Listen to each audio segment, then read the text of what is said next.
find the bilinear transformation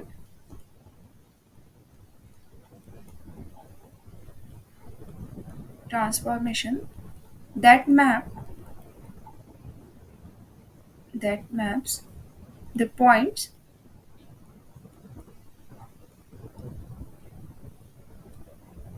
z equals to 2i minus 2 into the points w equals to 1 i minus 1 respectively. Now see here इस question का meaning क्या हो रहा है कि अगर आपके पास में कोई तो भी फंक्शन है z, उसी को हम बोलते हैं w, या हमें पता ही नहीं है क्या है, बट इसमें अगर z का वैल्यू पुट करते हो तो करस्पॉन्डिंग वैल्यू ऑफ फंक्शन मिलेगा, जो कि है अगर आपने z इक्वल्स टू 2 पुट कर दिया तो we get the value of corresponding value of w that is a 1। फिर z का वैल्यू आपने i पुट किया तो we get w is i। z equals to -2 put किया तो w आएगा -1। अब ये क्या हो रहा है कि ये वैल्यूज इसके करस्पॉन्डिंग आ रहे हैं, तो आप ऑर्डर को चेंज नहीं कर सकते कि यहाँ पे 2 लिख दिया और इधर कुछ भी लिख दिया i -1। इनका जो ऑर्डरिंग है ये इम्पोर्टेंट है, तो आप लोग जैसे है वैसे ही लेना पड़ेगा। ये 2 के करस्पॉन्डिंग इमेज है 1, मिडल के लिए मिडल एंड लास्ट के लिए लास्ट। ये इसका इमेजेस दिखा रहा है। नाउ ये अगर मुझे पता है कि z का वैल्यू क्या पुट करने के बाद हमारे फंक्शन मतलब w का वैल्यू क्या आने वाला है, ये नोन है, बट हमें क्या नहीं पता है कि ये कौन कर रहा है, कौन सा ऐसा ट्रांसफॉर्मेशन ये जो w है वो क्या है, that we don't know. So we have to find the w। और सबसे जनरल w कंसिडर करने का तरीका क्या होगा, फंक्शन का बाइलिनियर ट्रांसफॉर्मेशन। और यहाँ पे भी लिखा हुआ है कि find bilinear transformation. So here, let bilinear transformation is w equals to az plus b divided by cz plus d। So हम अज्यूम कर रहे हैं कि this is our bilinear transformation. ये एक most general form of bilinear transformation है और इसका कंडीशन क्या होता है, a d minus b c not equals to 0। तो हमने ये बाइलिनियर ट्रांसफॉर्मेशन कंसिडर किया। नाउ अब ये अगर ट्रांसफॉर्मेशन है जो फाइंड आउट करना था वो ये अगर है तो इसमें 4 कांस्टेंट है, उनकी बस वैल्यूज निकालना है। बट हमारे पास में जो ट्रांसफॉर्मेशन यहाँ पे गिवन है इसके अंदर ये सिर्फ हमें 3 ही एलिमेंट का इमेज पता है।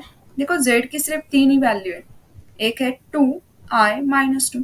तो 3 अगर वैल्यूज है मतलब we just know the 3 conditions, और 3 वैल्यूज के वजह से आपको सिर्फ और सिर्फ 3 ही इक्वेशन मिलेंगे।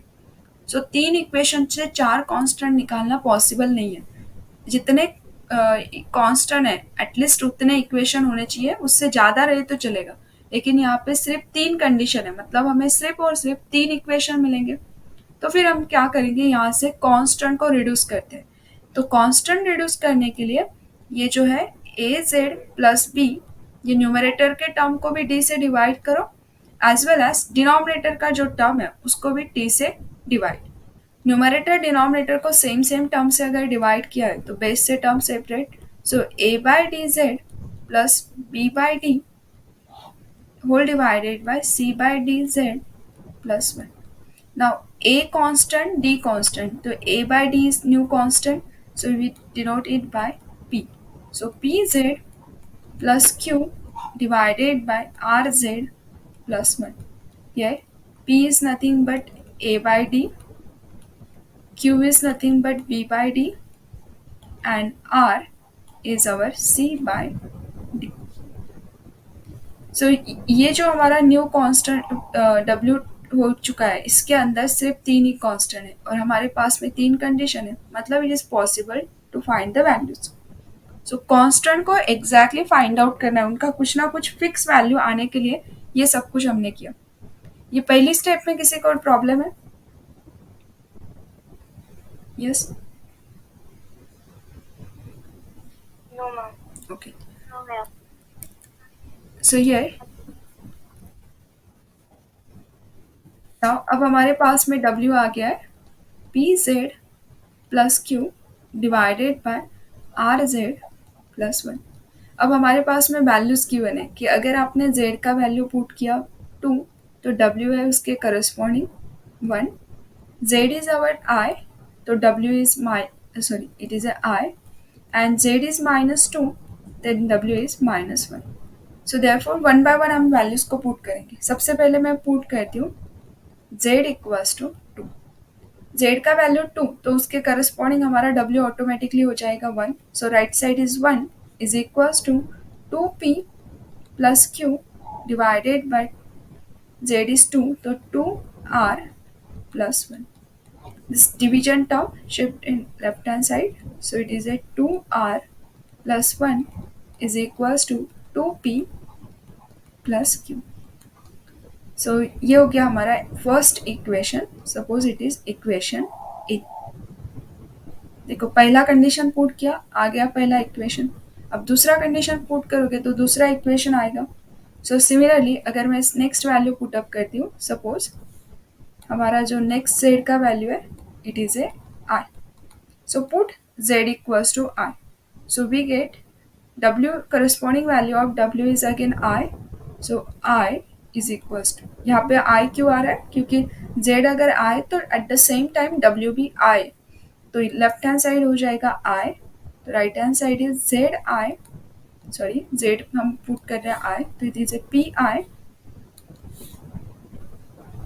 Plus q divided by are i plus 1। Now again this division term shift in left hand side. So division के टर्म को अगर लेफ्ट हैंड साइड में शिफ्ट करते हैं तो it is A i in bracket r i plus 1 is equals to p I plus q. अब ये i से ब्रैकेट को open, so i square is -1, so minus are plus i is equals to pi plus q. This is our equation number p। वैसे ही z का third value है आपका z equals to -2। So put z equals to -2. So we get w equals to -1 is equals to -2p plus q divided by -2r plus 1। अब ये division का term right hand side में shift, so -1 इस term को multiply हो जाएगा। So it is a 2r -1 is equals to -2p plus q। So this is our equation number c. And a b c तीन equation तीन constant, तो we have to solve this equation a b c and find the value of p q r। अब तीनों equation को solve करते वक्त इसका कोई स्पेशल ऐसे ही सॉल्व करो ऐसे कुछ भी नहीं है, आप रैंडमली आपको जैसे सुटेबल है वैसे सॉल्व कर सकते हो। सो बेस्ट वे क्या रहता है कि तीनों इक्वेशन को प्रॉपरली ऑब्जर्व करोगे तो इनमें कुछ सिमिलर कांस्टेंट दिखेंगे। तो हम क्या करेंगे, इक्वेशन ए और सी में देखोगे तो उनके कांस्टेंट लगभग सेम है, दोनों को कर दो ऐड। अगर दोनों का एडिशन लेते हैं तो कुछ कांस्टेंट रिड्यूस होंगे, फिर दूसरे से फिर से रिड्यूस कर देंगे। जैसे कि हियर ये जो इक्वेशन ए और इक्वेशन सी है, देयरफॉर मैं दोनों इक्वेशन को ऐड करती हूँ। इक्वेशन ए जो था हमारे पास में, मैं इसको समझने के लिए फिर से रीराइट कर रही हूँ, आपको एग्जाम में ऐसे बार बार लिखने की जरूरत नहीं। Equation A is our 2r plus 1 is equals to 2p plus q। So equation A 2r plus 1 is equals to 2p plus q। And equation number जो C है, इक्वेशन C देखो 2r minus 1 minus 2p plus q। So here 2r minus 1 is equals to minus 2p plus q। So add this equation, ये हो जाएगा आपका 4r is equals to, ये plus minus वाली term 0, यहाँ पे भी +1 -1 0 because we are taking addition, तो 1 - 1 इज 0 एंड q में हो जाएगा 2। So q is equals to 2r। यहाँ से क्या हो गया, क्यू के जगह पे हम आर पुटअप कर सकते हैं, मतलब एक वेरिएबल रिड्यूस हो गया, क्यू के जगह पे आ गया आर। अब दूसरा क्या कर सकते हैं, कोई बता सकता है? अगर क्यू का वैल्यू पता है 2r, नेक्स्ट क्या हो सकता है, क्या कर सकते हैं, चेक करो। मैडम क्यू की वैल्यू हम इक्वेशन नंबर 2 में पुट करेंगे तो हमें एक वेरिएबल की वैल्यू मिल जाएगी। Very good. क्यू का वैल्यू क्या कर सकते हैं हम, किसी एक इक्वेशन में, तो बी इक्वेशन तीनों को सॉल्व करना है ना, तो दो ए और सी से अगर वैल्यू निकाला है तो बी में पुटअप कर दो। सो मैं बी इक्वेशन को रीराइट करके आपको नेक्स्ट में वैल्यू पुटअप करके बताती हूँ। So here in equation number from equation B, so यहाँ पे put in equation number B. So equation B क्या था, समझने के लिए जस्ट रीराइट कर रही हो, अदरवाइज आप डायरेक्टली पुट कर सकते हो। So P I plus Q is equals to minus are plus I. Now here Q का वैल्यू अगर नोन है तो put this value, so P I plus 2r is equals to minus are plus I. पूरा term right side में shift कर दीजिए, तो P I is equals to, ये जो 2r यहाँ पे बैठा है वो राइट साइड में जाके होगा minus, so it is a minus 3 times r plus i. But ये जो माइनस है ना, उसको हम आई स्क्वायर के फॉर्म में लिख सकते हैं। ये जो है ना, p के पास में भी i, तो यहाँ पे भी i आ जाएगा, यहाँ पे भी i, ताकि हम कैंसिल आउट कर पाए। सो वी नो दैट अगर आपके पास में माइनस है तो we can write it is A I square. So अगर -1 का वैल्यू आई स्क्वायर पता है तो 3 के सामने का जो माइनस है उसको आई स्क्वायर लिख दी। So P I is equals to 3r I square plus I. Now, in the next step, divide by this I. So, P is equals to 3RI plus 1. See here, Q का value भी R के form में, P का value भी R, और R का value तो R रहता ही है। तो तीनों कांस्टेंट अगर R में कन्वर्ट हो गए, तीनों के तीनों कांस्टेंट अगर R के फॉर्म में है, सो मतलब सिंगल वेरिएबल। सो इन तीनों इक्वेशन में से we can put R in any one equation. किसी में भी आप पुट अप करते हो आर का वैल्यू, पी क्यू आर, तो ये आपको क्या मिलेगा, पूरा इक्वेशन आर में कन्वर्ट हो जाएगा। किसी में भी आप पुट करके देख सकते हो। सो यहाँ पे मैं इक्वेशन नंबर ए में पुट अप करती हूँ। In equation number put this P and Q. So here put value of Q and P in equation A. Equation A यहाँ पे लिखा हुआ है, देखो यहाँ पे अगर मैं p और q का वैल्यू पुट अप करती हूँ तो लेफ्ट हैंड साइड है 2r plus 1 is equals to 2 times p का वैल्यू आ गया है 3r i plus 1 plus q is our 2r।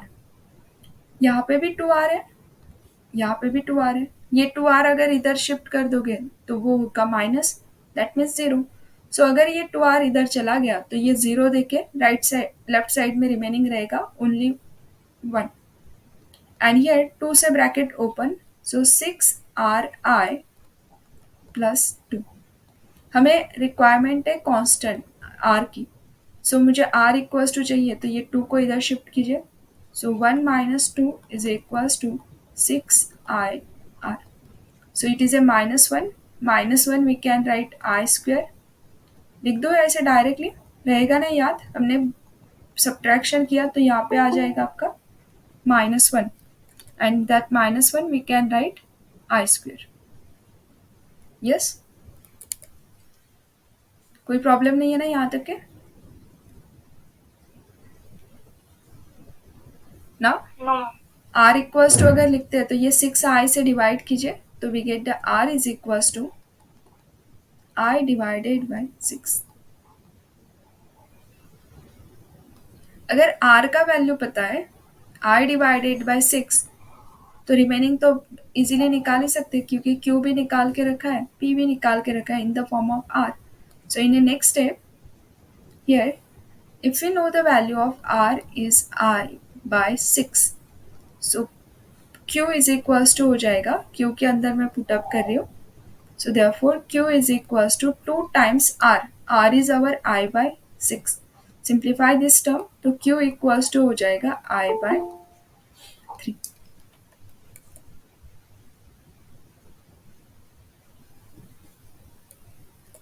अब अगर R एंड Q नोन है तो P के अंदर पुटअप कर दो।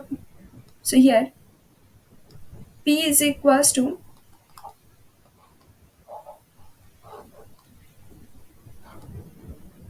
3 टाइम्स RI +1। मैं इसको नेक्स्ट स्टेप में ही करती हूँ, यहाँ पे कंजेस्टेड होगा। Here P is equals to हमारा 3 times RI +1। Put the value of R 3 times I as it is, R is our I/6 +1। ये 3 2 जा हो जाएगा 6 और ये I into I that is a I square is -1 +1। कितना आएगा सब्ट्रैक्शन? -1/2 +1। 1 में से आधा निकाल दो, half. It is a half.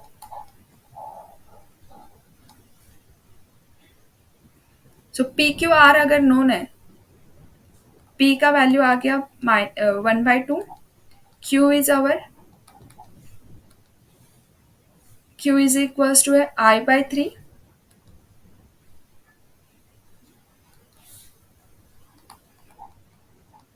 And R equals to हमने निकाला है I/6। If you know the value of PQR तो हमें ट्रांसफॉर्मेशन निकालना था W। So therefore W is our PZ plus Q divided by RZ plus 1। Put the value of PQR. So P is our 1/2, Z, Q is our I/3 divided by I/6 Z plus 1।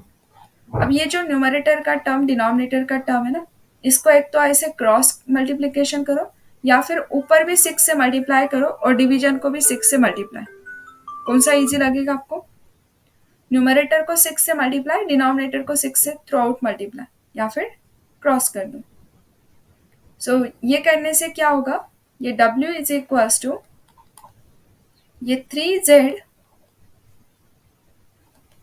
Plus ये 2 into I divided bye, यहाँ पे भी cross, so it is A ZI plus 6 और division में दोनों के भी 6 होने की वजह से कैंसिल आउट।